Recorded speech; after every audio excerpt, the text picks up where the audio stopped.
The convocation ceremony convened every year in UUM is the 21st century version of a long-standing tradition dating back to the Middle Ages. The degrees are conferred upon the students by the Chancellor or Pro-Chancellor. If they are unable to attend the function, the Vice-Chancellor is given the authority to confer the degrees. The Chancellor, the Pro-Chancellor or the Vice-Chancellor is the chairperson of the convocation. For the convocation ceremony, the graduates are supplied with special sets of clothing known as convocation robes. The set consists of a robe or gown, a cape or hood, and a headgear or mortarboard, according to degree the students will be receiving. The convocation robe for all graduates is blue in color with gold linings at the sleeves. One lining is for the bachelor's degree, 2 linings for the master's, and 3 linings for the doctorate. The cape too has a lining, and the degree conferred is identified by the color of this lining. Every graduate at the convocation ceremony has to be properly and neatly dressed according to the dress code specified. The following are the clothing of graduates are allowed to wear at the convocation ceremony. For male graduates, long-sleeved, light-colored collared shirt with no designs or stripes, a necktie well suited with the dressing, dark-colored long suit, blazer and slacks, dark-colored socks or stockings, black leather shoes, and the hair short, tidy, and not going beyond the collar of the shirt.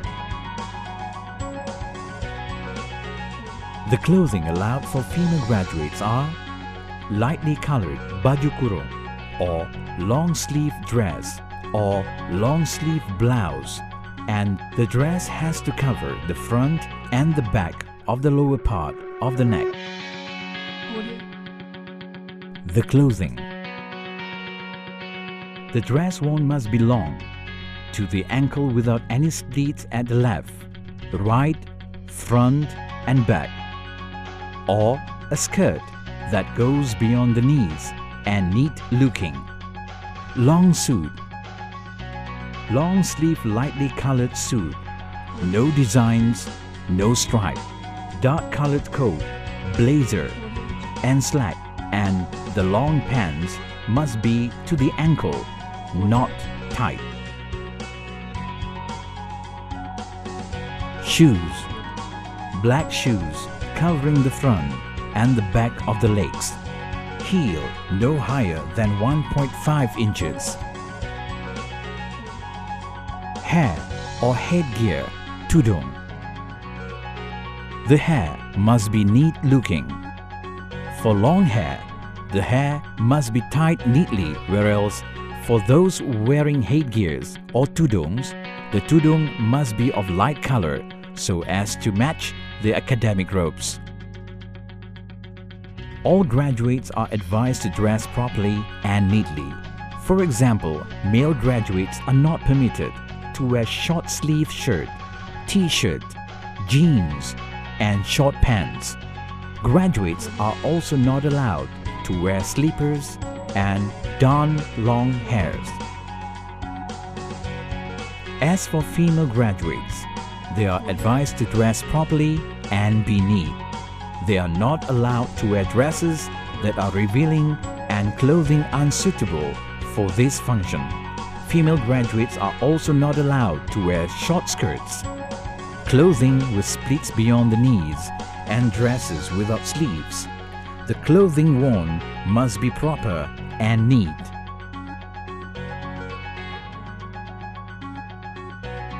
The robe must be worn with the hands in the sleeves of the robe. Make sure that you are comfortable with the robe worn over your shoulder.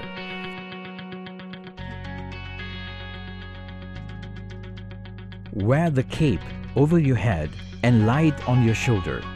Make sure that the color of the cape can be seen from outside. The string found at the end of the cape has to be tied to the button on the rope for the cape to lie properly on your shoulder. the cape has to be straightened out both sides of your shoulder so as to prevent it from falling down. Graduates can use pins distinctly so as to keep the capes over the rope. When wearing the headgear, make sure that the short end is in front and the tuft is on the left side. If your cape is not in accordance with the degree you are supposed to receive, seek the help of the marshal on duty as soon as possible.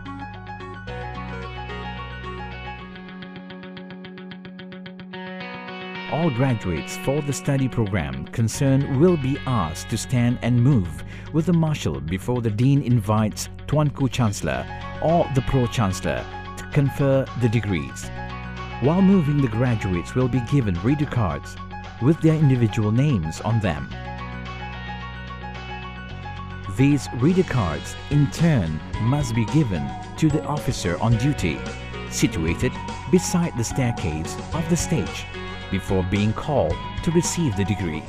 After the announcer had mentioned the name, the graduate concerned has to move to the X bar, placed in front of the Tuanku Chancellor's or Pro-Chancellor's chair. On receiving the scroll, the graduate has to say, "Junjung kasih Tuanku" or "Terima kasih Pro-Chancellor." The graduate then has to move back a step, turn to the right, and then move to the staircase situated to the right of the hall, and go straight to his or her seat as directed by the officer on duty. During the duration of the convocation, graduates and guests of graduates have to be mindful of all the procedures of the events. Graduates have to inform their guests to be in the hall until the end of the convocation ceremony. The cooperation of everyone is much appreciated in making this glorious event a success. UUM congratulates you and your family on your success.